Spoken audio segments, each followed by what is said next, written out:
So the second lecture is something that I call behavioral issues in Prader Willi syndrome. But basically, this is going to talk about the intervention pyramid. So we're going to review the characteristics of the domains of the PWS personality.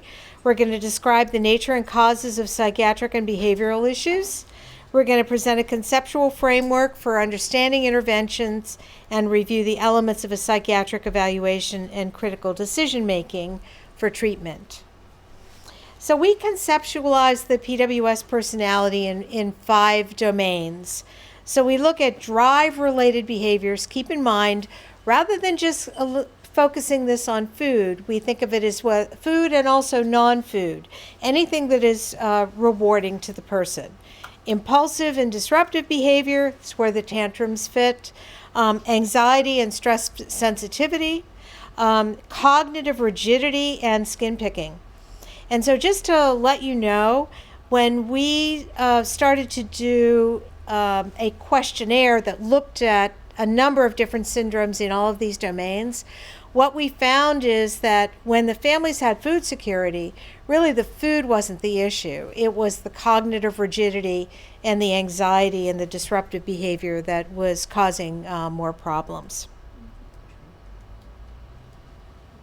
So these are the elements. I'm just going to overview this just from a neuropsychiatric standpoint, looking at the deletion subtype and the UPD subtype just for general information. So individuals with the deletion subtype have verbal and performance IQs pretty much in the same range, and they average about 60. They are better visual processors than auditory processors. Visual, always better than auditory. And that's why we display the diet, we display the train, the activities in the day, we do it all visually. They are excellent at shape discrimination. If you've ever done jigsaw puzzles, you will see that they don't force pieces. And they're looking at the shapes. They're not doing it by color. We've had people that we turn the jigsaw puzzle over and have them do it just with the blank side, and they're equally as good as doing it then, because they don't use the visual cues. They're doing it by shape discrimination. They're great at word search puzzles, and they're also really, really good at discerning a social hierarchy. So they will know better than anybody else who is in charge. And so I've had some kids at home saying, Mom went away and Dad was managing the food, but Mom's the food boss. And so they know exactly who's in charge. Small deletions have higher functioning abilities. Larger deletions have more skin picking, more problems with food acquisition, more perseveration, and more language problems. And they also have a tendency toward depression, and both the UPDs as well as the deletions seem to have greater risk for psychosis, but fortunately it's a really, really small number. You say small deletion and large deletion, and they obviously differ. Yes. But I don't think, has anyone been told whether there are small deletion or large? We're just generally told. Yes. Yeah. So in the U.S. now, it takes a special kind of test to be able to discern that. In the U.S., we are being able, our families are now able to know whether you've got a small deletion or a big deletion. But I realize that may not be true across the world. In fact, in many places, you just know whether the person has PWS. You don't know whether they have which genetic subtype. From a psychiatric standpoint, because I know that the type of symptoms that they have is different, I think it's important to know. Yeah. From an endocrinological standpoint, it doesn't matter. UPD subtype, it's interesting because the statistics will still quote about 75% a deletion, 25% incidence UPD. Across the world, we know that the incidence goes up with older moms and in some heavily industrialized areas. So it can vary from 25 to 50%. We know that individuals with UPD have higher verbal IQs than performance IQs. Many of them can have the nonverbal learning disability phenotype. That means that they are better at auditory processing skills, but they can have motor impairment. So these are people that are constantly talking, but they're illogical. These are people that you don't want to put in timeout because their verbal output is basically like sonar. It really helps them define where they are in space. And so these folks need to be talking and need to be having feedback all the time. If you look at specific symptoms, they have a higher degree of overlap with autistic-like symptoms, although I very rarely do we see people that actually are autistic. But when we do see it, they are not food preoccupied. And they do have higher social, pro-social behaviors. So if you see a person with PWS who has autism, they have all the stereotypic behaviors, they don't engage eye contact, but they are definitely trying to get close to you. And they are not food preoccupied. They're a very, very interesting subgroup. Individuals with UPD do have more of a bipolar affective disorder greater than age 30. And that's now about 85% likelihood. And I put dementia there because people were concerned that maybe there was that possibility. But I think we certainly know individuals that are in their 70s and they're not showing any signs of dementia. So this is where I come from. We don't have oceans and beaches, but we do have 2 rivers that make a third, and we have a big aquifer that's underneath all of them. So we actually have 4 rivers. We got interested in this food security concept because we saw that individuals with PWS experienced chance of food acquisition. And because it's the learning part of their brain that then kicks in, from that chance, they developed an expectation. And when that expectation was disappointed, they ended up with a behavior, which is largely a tantrum. So I'll give you an example. There's a mom who takes her preschool-age child to the library for story time. Unbeknownst to the mother, at the end of story time, they serve cookies and milk. The mom is astute. She decides not to pull her child out of the group, but she knows that she will never go back to the library for story time because she doesn't want to subject her child to that situation. However, years later, she has to return a library book. And so she takes the child to the library to return the library book. She turns around to exit the library, and the child has a huge tantrum. Why? Because the child learned that when you go to the library, you have cookies and milk, and the child was not going to leave the library without cookies and milk, even though it had been years since then. So once our guys learn, they don't forget. So food security is no doubt what you're going to have and how much you're going to have. No chance that you're going to get anything else. And then with that comes no disappointment. And when there's no disappointment, there's no tantrum. We display our menu for 3 meals, plus 1 or 2 snacks per day. They know exactly how much food will be served. So there's always portion control. They know when it will be served, and they know how the meals fit into the flow of the day. And we also do contingency plans. Every now and then somebody will say, I don't want that. So there's always a contingency. So if you don't like what's served, then there's always a backup plan. We also have contingencies in case there are things like tornadoes, hurricanes, power outages, earthquakes, so that everybody knows that if there's a disaster, that there's always a contingency plan. No chance or no opportunity is no additional food and no access to food outside of mealtime. And this may require one-to-one supervision 24/7. It may require locked food access in the living situation and controlled food access at school or work. It may require no second servings, no exposure to food at all. We call food-rich environment as anywhere like a buffet or at a wedding where you would have the opportunity to just go up and feed yourself. No participation in food preparation and no trips to the grocery store. And I want to mention that there are variabilities in that, but it depends on each individual. And then there's no disappointment because the person accepts the plan. There's decreased preoccupation or craving with food, decreased food seeking, and increased adaptive behavior. And so we had a colleague recently at a think tank, and he has spent his life working with the vagus nerve. The vagus nerve goes from the viscera up to the brain and then back again. So it's one big feedback loop.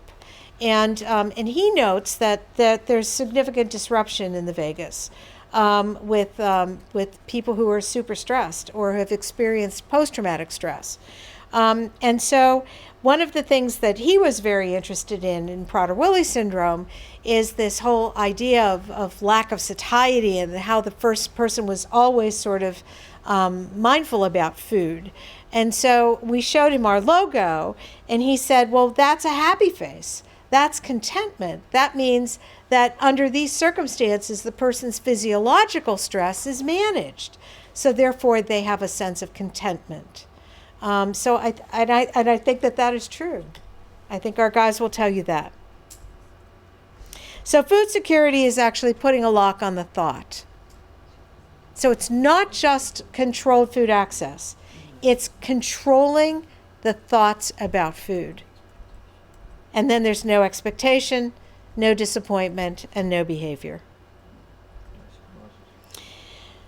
After we developed our concepts of food security, there was a very interesting study that was done by Leah Woodcock in the UK. And what she did was she trained her folks with Prader-Willi syndrome. Actually, she did 3 conditions. She did Prader-Willi syndrome, she did Down syndrome, and she also did another syndrome, Fragile X syndrome. And so what she did, she trained up each of these folks into a particular expectation, like she was playing games and would set specific rules. And then what she did was she measured what happened if there was if things went as expected, and then what happened if there was a disappointment. So if there was something unexpected. And what she found is that in the discrepant circumstance, there was a huge whopper of a tantrum.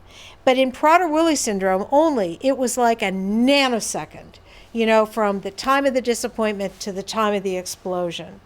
And then there was sort of like this de-escalation, and then it was like a physiological reset. So this is PWS, and this is what makes PWS unique. Now, there are a few other syndromes that happen to be very similar to Prader-Willi syndrome, like Smith-Magenis. They have something very similar to this. So you can look at the tantrum as sort of an example of disappointment. It's when the anticipated outcome doesn't occur and the person is not able to modify their expectations. That's really what cognitive rigidity means. It's like tunnel vision. Despite the fact that things are changing, you just can't make that flexible change. They become disappointed and stressed, and that's the emotional response, which we've already established is more like a 4 to 6-year-old. And then they tantrum because they have this proclivity to this impulse control problem. And that is unique to PWS. So that's the tantrum. And so in order to manage tantrums, this is a Pennsylvania black bear. I know you don't have any predators in New Zealand. Yeah, he looks like a giant. He does. He does look like a giant opossum. Our opossums don't look like your opossums, by the way. He's very expectant. He wants what we're having, and managing expectations is real important. Don't challenge the bear. So managing expectations is not just about food. It applies to the schedule, staff schedules, appointments, home visits. It really applies to the need to know. And what I want you to understand is that people with PWS really have a great variability in this. So I have some people that need to know, a month in advance what's going to happen. And I have some people who don't want to know until right before it's going to occur. So I had one young lady who said, I don't want to know when my appointments are with Dr. Forster. Just surprise me. But you know what? It works out really well. That's how she deals with it. Can I ask a question about Sure. so behind that? Right, because the question is, would it be helpful to display that?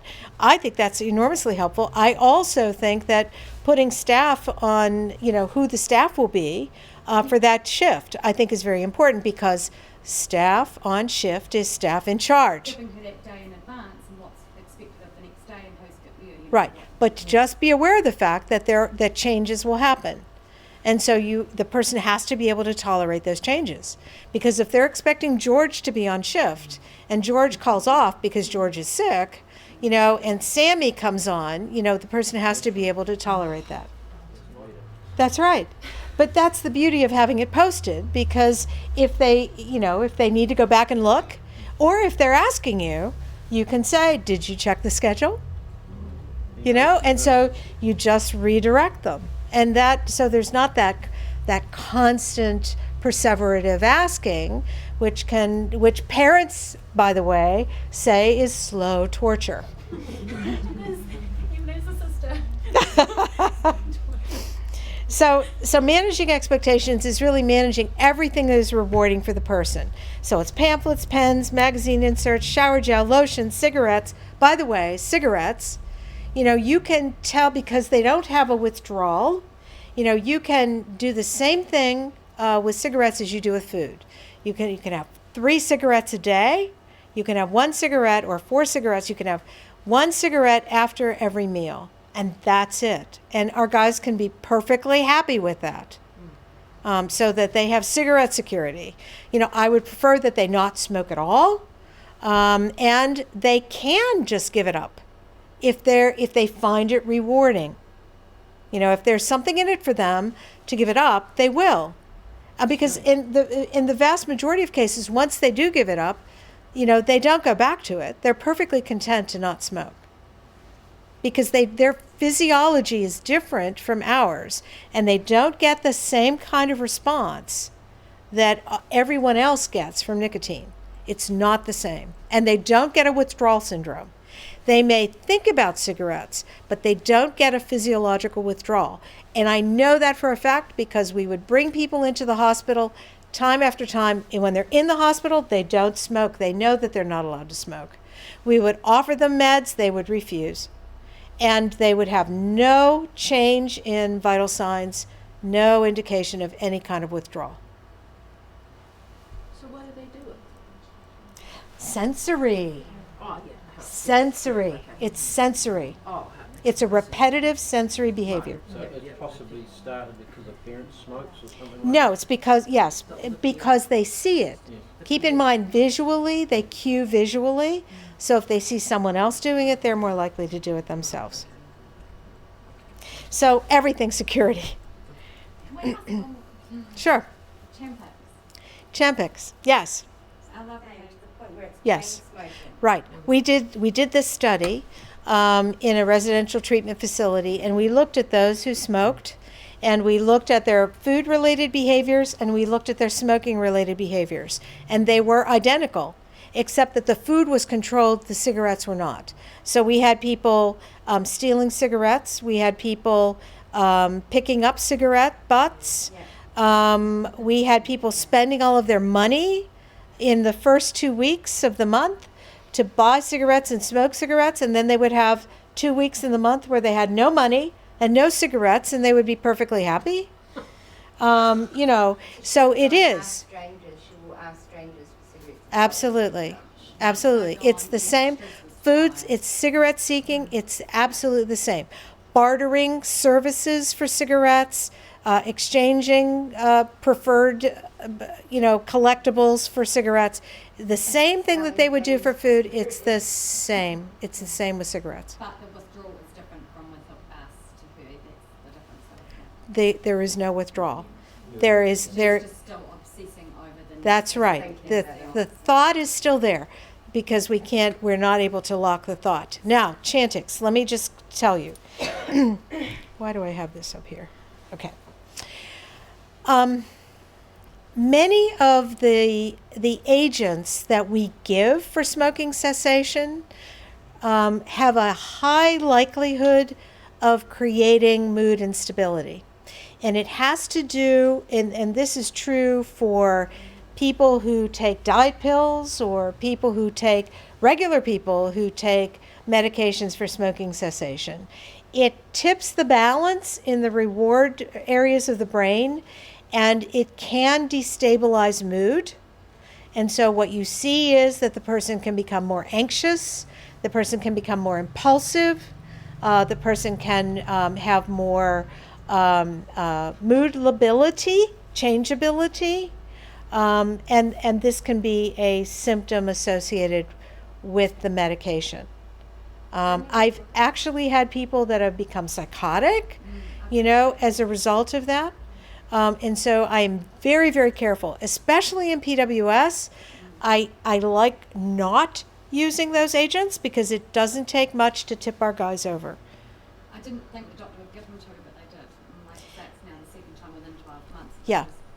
Well, this person has a history of responding to this agent, and she believes that it does help her. And part of it is, her belief. Behaviour has been through the roof the last few weeks, and like having to get police involved and stuff. So it could be the change. I'm worried about that. And so what this medication does is it does compete with nicotine, but what it also does is it increases serotonin, and unfortunately in some susceptible individuals that can tip them over the edge. So it's a double-edged sword. So, do you think chewing gum would be Absolutely. Absolutely. Absolutely. I had a guy whose parents wanted him to stop. And so they did the following contract with him. He also wanted an Xbox system. So they said, if you give up cigarettes, we will let you buy the Xbox system.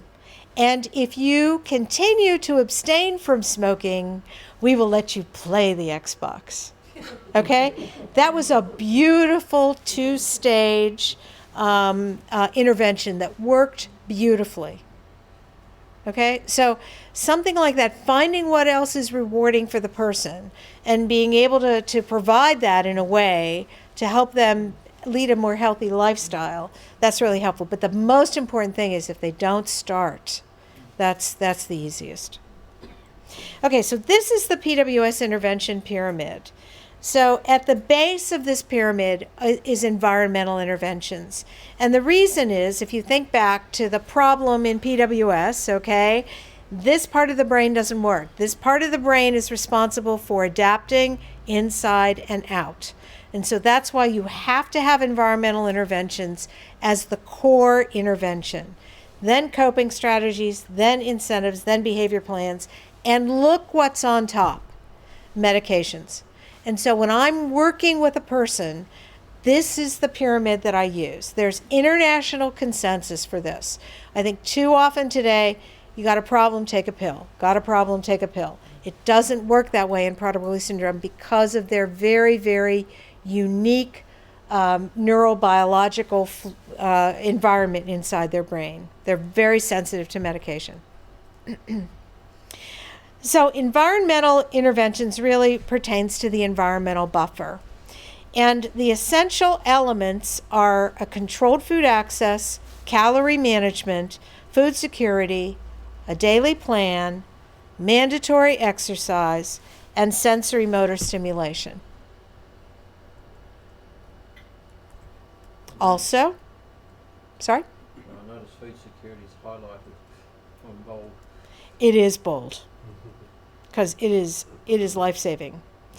Predictability, consistency, communication, interpersonal interaction, and developmentally appropriate expectations. That's the other side of the environmental buffer.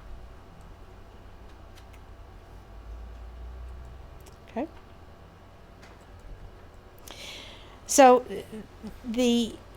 what an eco-environmental tool is, it's a tool that basically addresses the syndrome-specific characteristics related to the person. And that's what the train is. So the train was developed to really address the issues related to the phenotype. So it's visual. Food security is important. Supervised exercise is part of the plan. Sensory motor stimulation is part of the plan.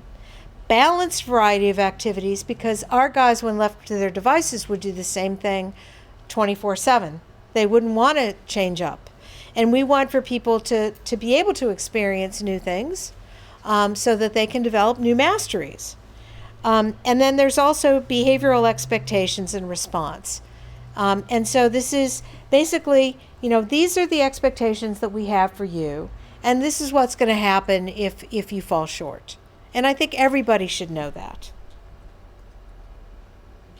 The key to the train is that you always schedule preferred activities after non-preferred activities.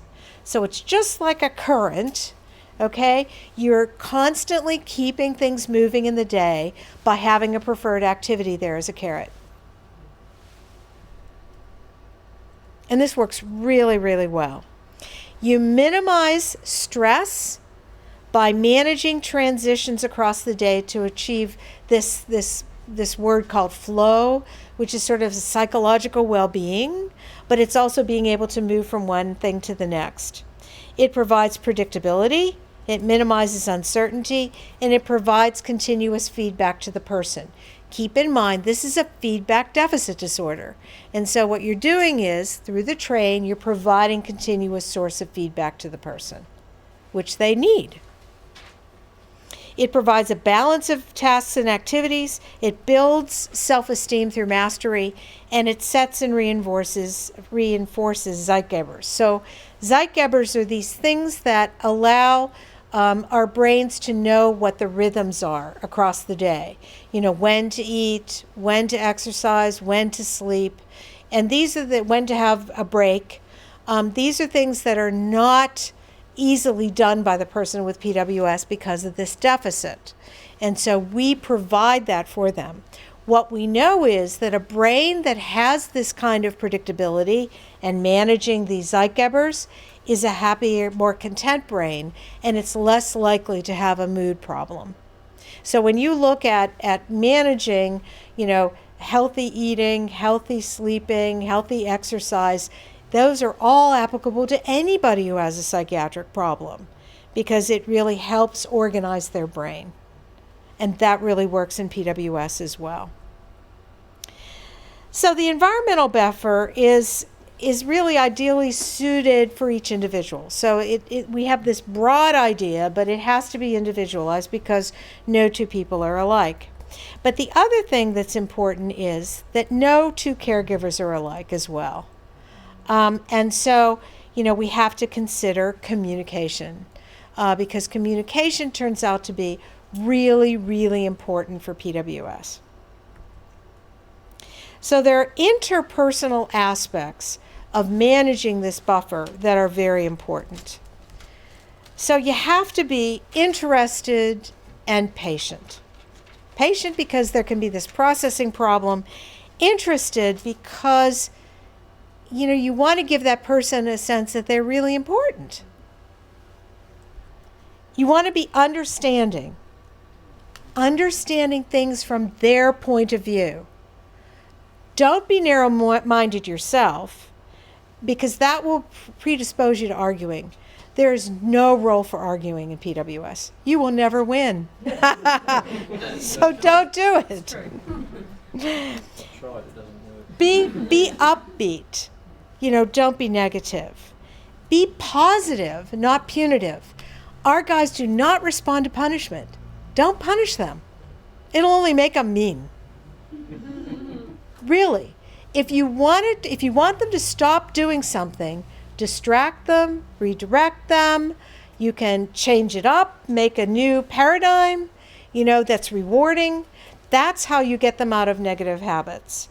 But don't punish them because it will not work. Be accepting, not critical.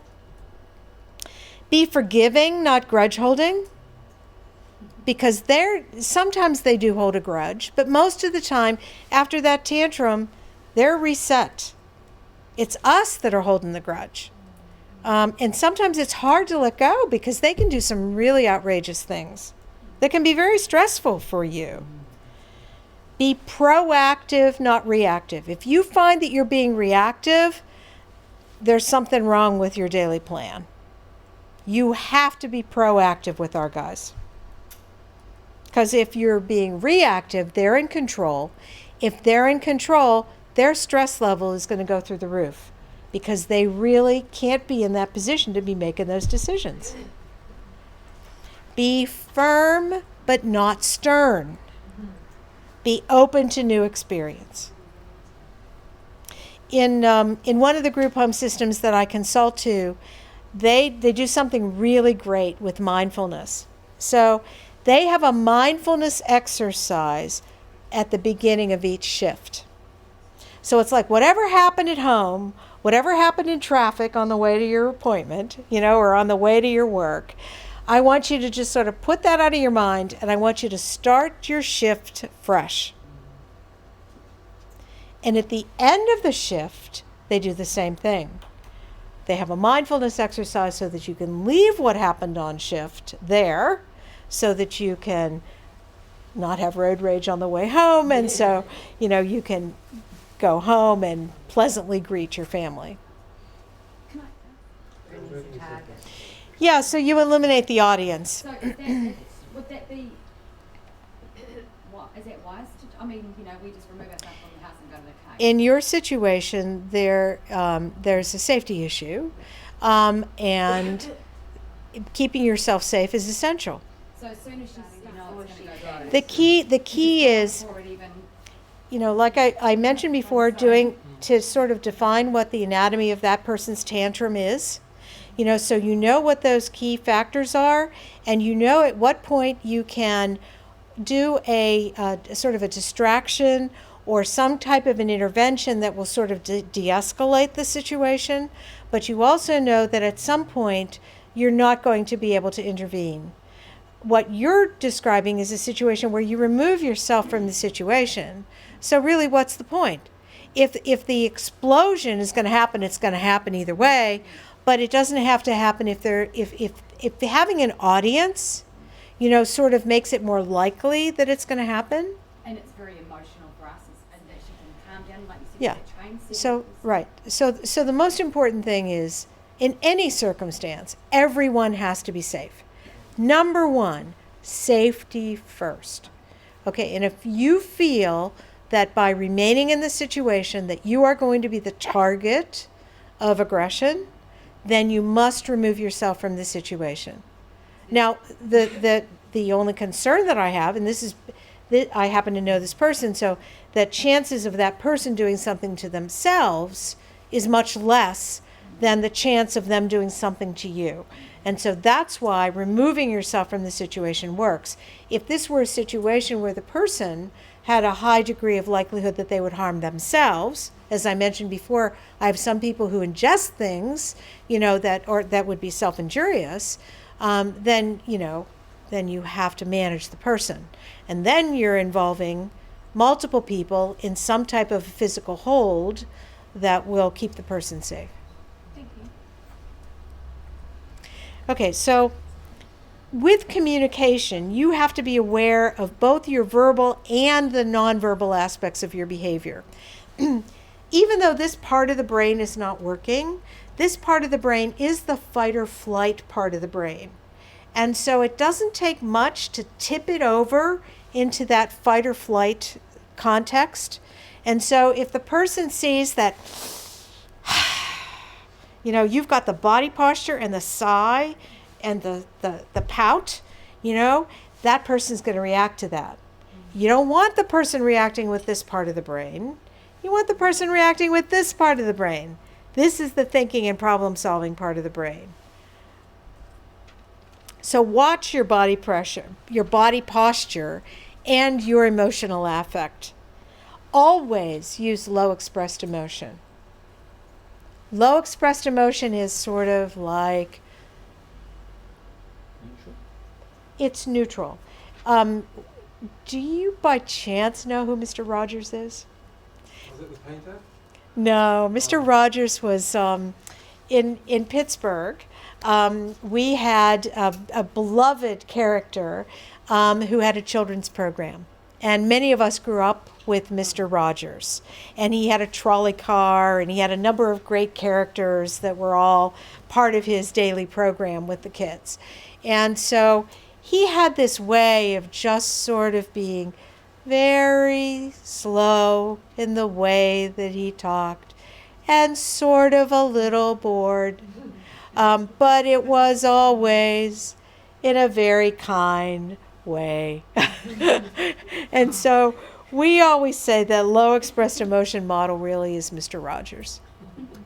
You know, so you're neutral. You're not inflaming the person. You're not raising your voice. You're not yelling back. You're not talking too fast. You're using low expressed emotion.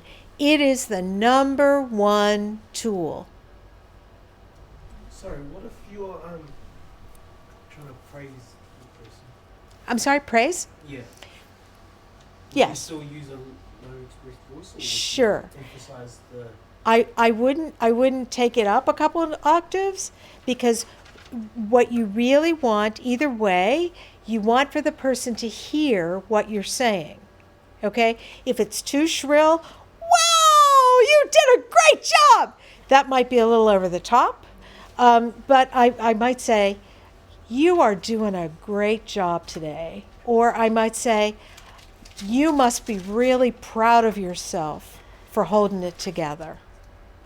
You know, so I want the person to hear the praise. You know, but still, you know, a high five, good job. You know, I think all of those. I mean, be natural. Be natural. When you talk to the person, use the least number of words possible. I think a lot of us tend to get into dissertations, and you don't need to do that. Keep it simple, especially when the person is starting to escalate, because you want for them, if there's something you want for them to do, say it. So instead of pick up your plate and put it in the sink, you know, you might say plate in sink. You know, so that you're giving the least number of words possible to give the person the idea of what needs to be done. Convey one request at a time. Keep in mind the working memory doesn't work so well, so don't do 3 things, because they'll only hear the first thing. I love the one, go upstairs, take your backpack upstairs, get undressed, and brush your teeth. Okay, and so mom goes upstairs, and the person's standing at the top of the steps with the backpack because they can't figure out what to do next. Okay, that's a classic example. One request at a time. The language choice should reflect the order of action. You know, so if you, especially with respect to any change in the transition that might occur that day. So say you have a flat tire on the way home, and the person's expecting to have lunch when they get home. Say, you will have lunch as soon as I fix the tire. So if you say, we have to fix the tire first, then the person gets into a tizzy because they don't know when they're ever going to have lunch. So keeping things in the order in which things happen is helpful. And allow time for that processing delay. I just want to put in a pitch for something that one of my parents taught me. With her daughter, she uses a flexibility card.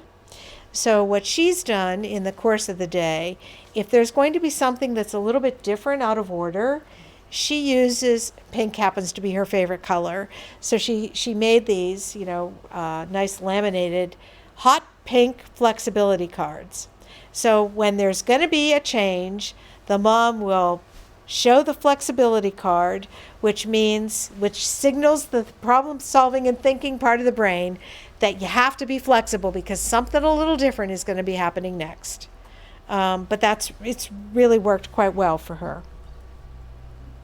So the environmental buffer manages stress, and working with PWS is all about managing stress. If you have a good environmental buffer, then there's a goodness of fit with the person. But maladaptive behavior frequently occurs when the person's demands exceed what the environment can provide, or vice versa, if the environmental expectations are too high for what the person can provide. And this creates all kinds of critical incidents. And that's when the environment no longer functions as an effective buffer and the stress starts to increase, or when a person's attempt to cope with stress comes into conflict with environmental expectations, and then maladaptive behavior occurs. So some people think about our guys with PWS as having their own little coping box that they can dip into and pull things out. This is their attempt to try to adjust their own being to whatever is going on around them. The problem is that the things that they pull out of the box might be a little outrageous for us. And so that brings them into conflict with the environment. Either way, stress is the final common denominator, and stress results in maladaptive behavior. Our guys are stress sensitive for a variety of reasons. I mentioned that they have this neurobiological difference inside their brain. We know that there is something different about their serotonin receptors, and we also know is that they have a deficit in GABA. GABA is the whoa, wait a minute neurotransmitter in the brain. Okay, and they have a deficiency in whoa, wait a minute. Okay, that's why once they get started, they really can't stop. It's also related to that satiety deficit. And we know that the neuroendocrine modulation of stress is also potentially impaired. Psychologically, they have impaired coping strategies because they have a real narrow point of view. They only see things from their perspective. That doesn't mean that they can't see it from your perspective, but they can't see it from your perspective and their perspective all at the same time. So people say our guys aren't empathic. Well, they can be empathic. They can be very sweet and very tender, but not when it's something that they are emotionally involved with. Then they don't care about your feeling states. Their problem solving and their judgment is impaired, especially if it's something that they are emotionally involved in. Socially, they're isolated. They have social skills deficits and communication problems. And that's the advantage of having group homes where they can have friends and they can see how other people cope. They can learn that way. So it does provide some opportunity for socialization. And all of these things make them more dependent upon the environment. These are typical behaviors that we see in PWS.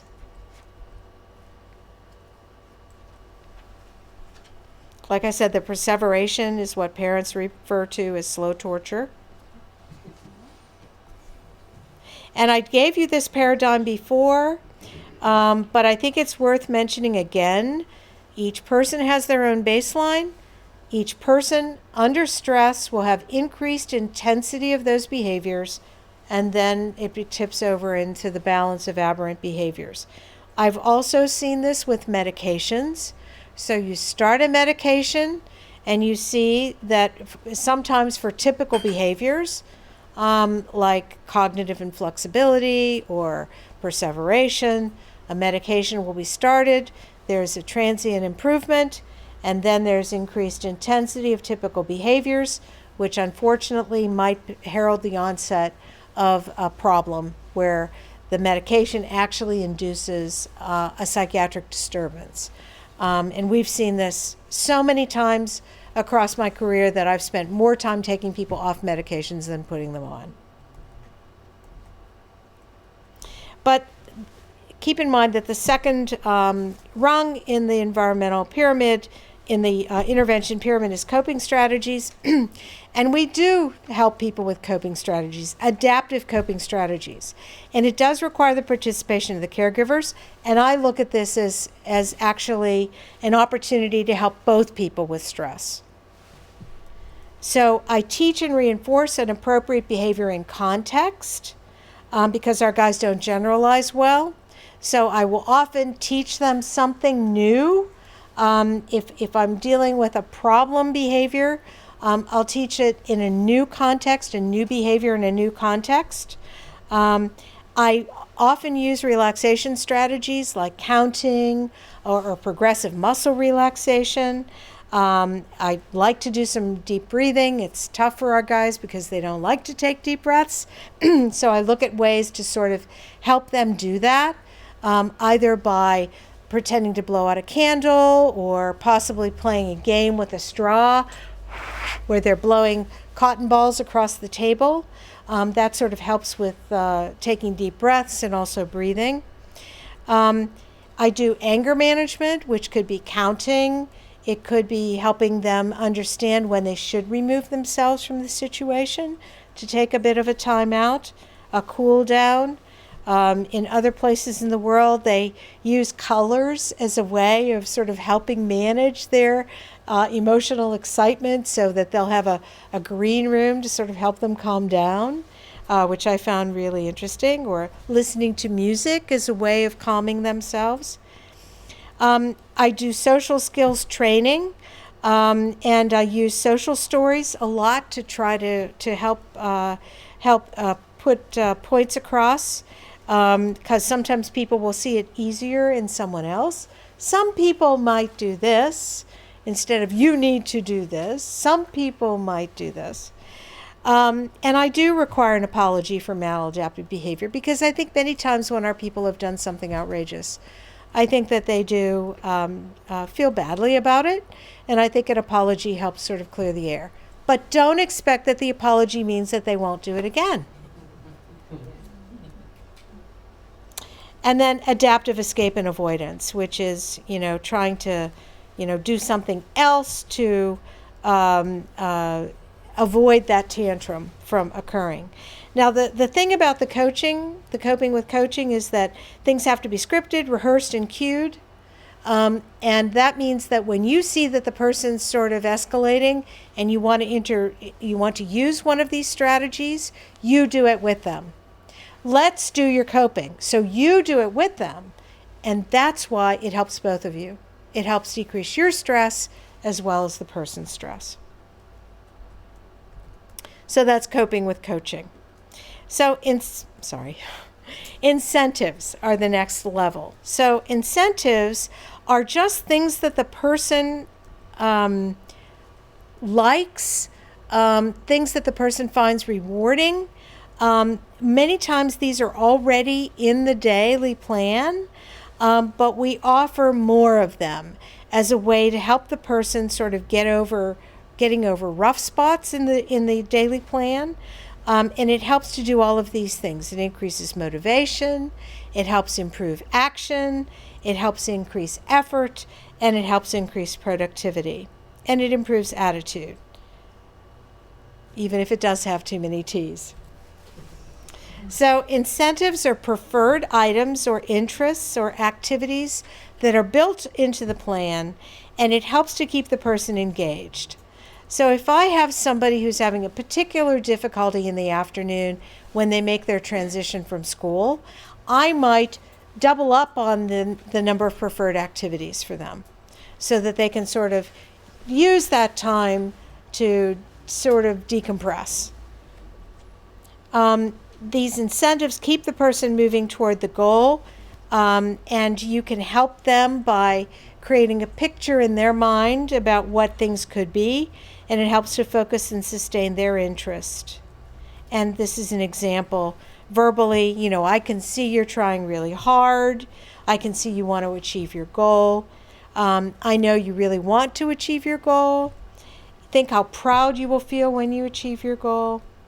How can I help you achieve your goal? Let's do it together. I really want for you to be able to earn this incentive. These are things that I think help get over rough spots in the day. Now, if incentives aren't enough, then you might have to implement a behavior plan. And so the behavior plans actually add infrastructure to the controlled environment, and they further individualize the daily plan. So they're used ideally if there's something specific that is occurring that is interfering with the day, and you really have to identify that as a problem. And then what you do is you use this as a way to provide feedback to the person about their behavior. So think about a behavior plan not as a form of punishment, but think of it in terms of providing feedback to the person, because you want for them to be able to change their behavior. They're integrated into the fabric of the day, and that's why the train is so helpful, because, if you have a behavior plan, then it's put right into the train. It's visually displayed. You phrase it positively, not negatively, because you don't say to a person, don't pick, because they'll pick more. So you say, fold your hands, or you say, use your bubble pack, or use your string, or find your sock, if you're shredding socks. So it's be on time, don't be late. You target specific behaviors, and you reinforce the occurrence of a desired behavior, which is what we want. So you have to let the person, this is how we want you to act. One of the nicest behavioral intervention tools I saw was actually appropriate behavior, and it was visually displayed. It was on a laminated card, because this person had a tendency to rip things up.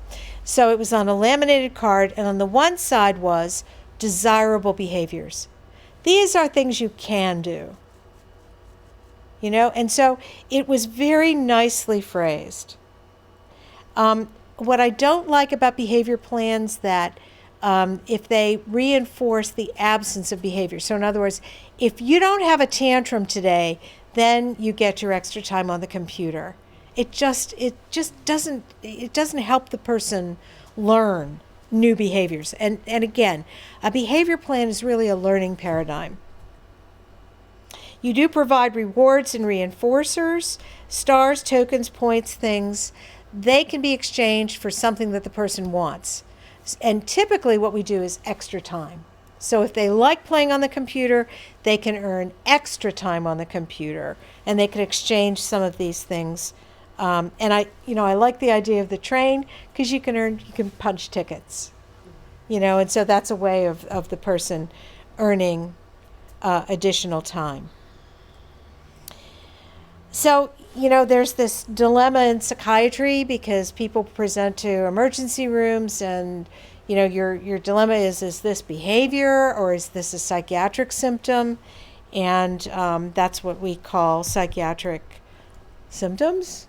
They are emanating from underlying psychiatric disorders. But when a person with Prader-Willi syndrome has a tizzy, a tantrum, and they're acting very outrageous, it really is hard to discriminate what is a symptom and of something underneath, and what is just a behavior. And so a psychiatric assessment really evaluates risk and safety. It delineates symptoms, because a symptom complex that's indicative of an underlying disorder has lasted for a specific time period. So it's not just something that's happened in crisis on that day, but it's something that has started probably a week or so before. So you get to see a sustained change in the person's behavior. It is a deviation from the normal baseline. And that's important. On our website, we have a global assessment of function for Prader-Willi syndrome that really sort of helps define what that change of level of function might look like for that person. I always identify stressors, including medical issues. A staff person might unfortunately have to take a leave because of medical problems, and the person may have difficulty adjusting to the new staff. That's important for us to know. And of course, if a person has a cellulitis in their leg, that also increases stress. and can cause psychiatric symptoms related to that stress. I always look at the integrity of the environment, just to make sure that everything is as predictable and as consistent as it should be. And if it's not, then it's the focus of treatment. Not that I'm changing the person, I'm changing the environment, because you're always looking at the interaction between the person and the environment. And then I look at risk for psychiatric disorder, which could be the person's genotype. It could be what's in the family history. It could be what's in that person's history. And I always look at coping strategies because that's the strength-based approach. I look at IQ and developmental level because sometimes people are expecting way too much of our guys. I look for that person-environment match, goodness of fit, and when that doesn't happen, I am very concerned and I try to fix it. I also look at what the person was expecting. I think one of the most interesting things about PWS, when you're looking at behavior, it's like a functional analysis of behavior, but it's not what the behavior was doing for the person. It's what the person was expecting was going to happen in that circumstance. So you always have to look at things from the perspective of the person. That's when you put on your Sherlock Holmes hat. And I look at all of these other things as well. I just want to mention one thing about an individual that we had referred to our program. This person was admitted to the hospital, and the family said because the person was not able to adapt to the fact that the grandfather had died. And in interviewing the person, what I came to understand is that the grandfather was the person who was doing the daily walks. And when they got sick, then they weren't able to do that as much. And there was a change in the person's life, for sure. But that the grandfather had done a really, really good job of talking about a sense of afterlife, and that they were a believer, and that eventually that they would be reunited. And when I talked to the person, it wasn't the fact that they were grieving the loss of Grandpa, because they knew Grandpa was in heaven. That wasn't the problem. The problem was that everybody else in the family had fallen apart. So the sense of predictability, consistency, just wasn't there. Everyone was grieving. They weren't emotionally available for the person. That's why that person fell apart. Didn't have anything to do with their personal response. It was everyone else's. So when I look, is this the PWS personality? Is this the PWS personality under stress? Is this a PWS plus? And that would be another psychiatric disorder. Could be anxiety, could be depression, could be bipolar disorder, or it could be something that the person has acquired as a result of other medications that were started. Could be Chantix reaction. Could be that someone started this person on an SSRI with the idea that they had obsessive compulsive disorder, which they didn't have. They had excessive and repetitive behaviors, but they titrated the medication up because they thought they had OCD, and it created a bipolar disorder that was just caused by medication, and the treatment was to stop the medication. How do you decide on whether it's caused by, I mean, we've got a 12-year-old, so he's just coming up to teenage years. Yes. So how do you decide if it's a teenage factor or it's a PW factor? Okay, remember, what I look at, I don't see puberty. It's not a hormonal issue for our guys, but what it is, it's a stress reaction to whatever else is going on. It's high excessive expectations. It's too many degrees of freedom. It's peer interaction difficulties where they're feeling excluded. It's all of those things that are stress related, but I don't think it's a puberty thing. And then finally at the top is meds. So I treat with medications when I know that environmental and behavioral interventions have been correctly implemented and symptoms persist. When the symptoms reflect an underlying psychiatric disorder, could be ADHD where stimulants are required, could be excessive daytime sleepiness, could be depression, could be impulse control problems that I'm treating. Or if the symptom severity results to danger to self or others and it compromises their level of functioning, and if I feel like that person is going to end up in the hospital or that person is going to end up, because psychiatric hospital is not the best place for our guys. Someone mentioned that someone had gained a tremendous amount of weight when they were in the hospital. That unfortunately happens because in psychiatric hospital, people want to have access to food because it's a stress relieving thing, and that's absolutely the worst thing that could happen to our guys. So if I know that I have to do something to calm the situation, then I will use meds while I'm working on the environment. The reason why I do all of those and make sure that the environmental stability is there is I want to avoid putting medications into an environment that is not stable, because it's like putting water in a leaky bucket. And what ends up happening is you put meds on top of meds on top of meds, and that's not good for the person. And it never works. So I look at medications being effective if they decrease stress sensitivity, if they modulate the response to reward, or if they treat an underlying disorder. Those are the three conditions that we use that really sort of help us, guide us to why we use meds. And just to mention that there are no medications that are given because a person has PWS, and there are no medications that can't be used because a person has PWS. But all medications have to be used with caution, and it's always start low and go slow.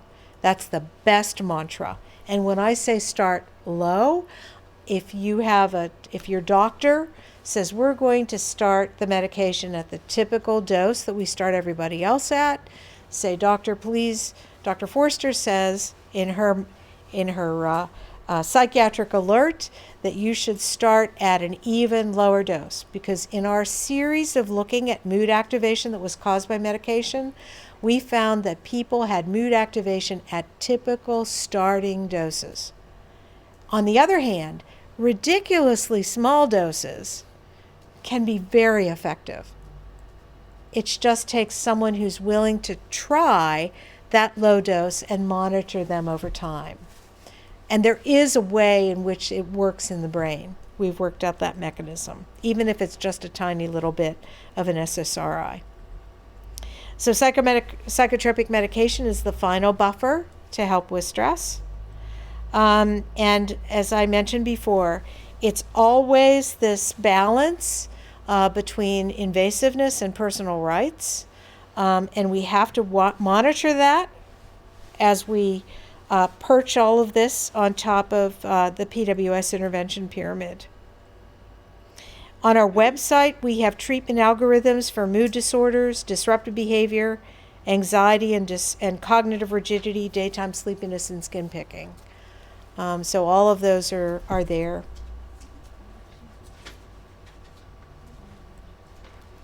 Any questions? Yes. That's unfortunate. What would you recommend for? Okay, so this is a situation where people were committed for a 30-day assessment, and they ended up staying for up to 6 months and gained huge amounts of weight. Right.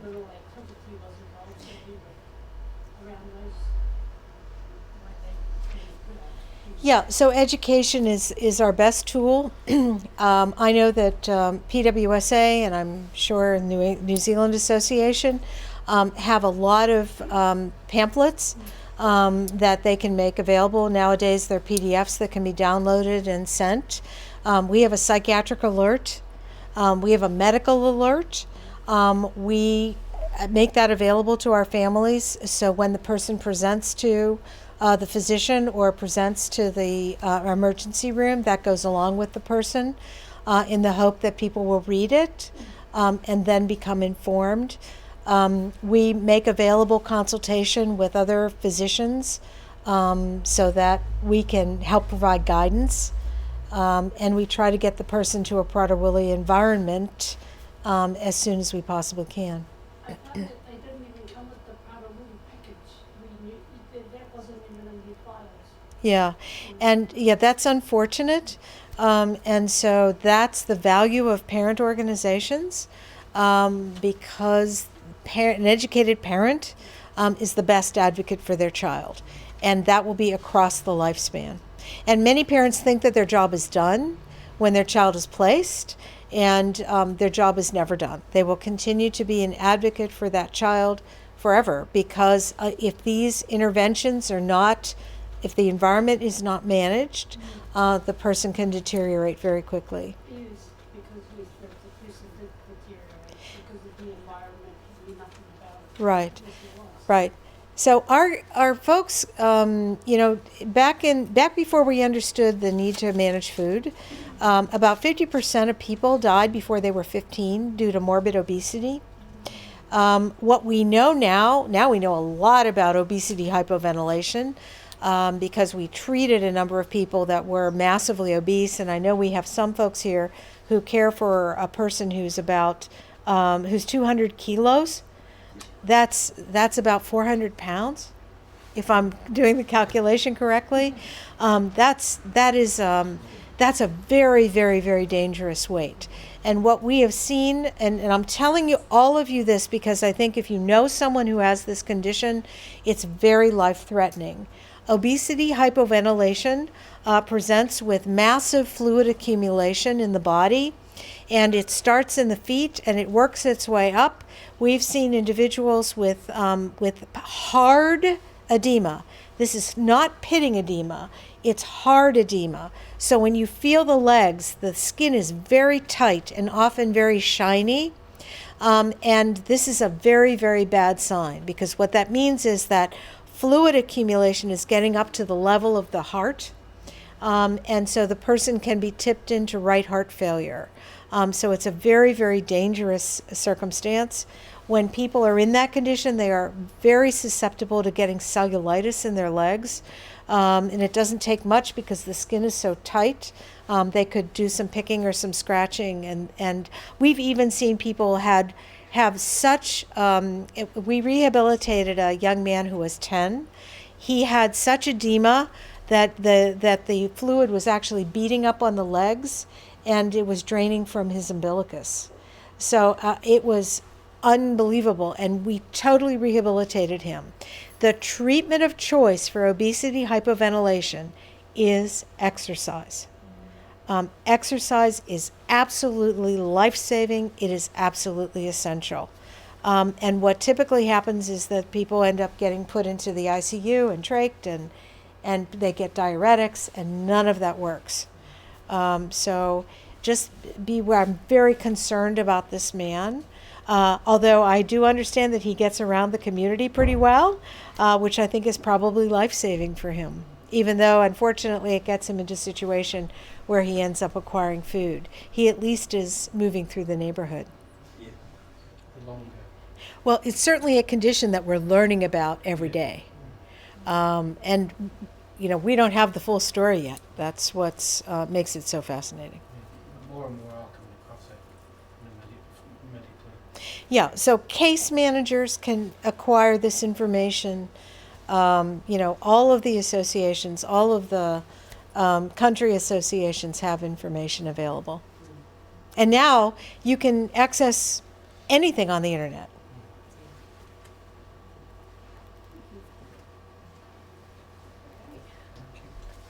Thanks. Thank you, Jess, again. Okay, back to Billy.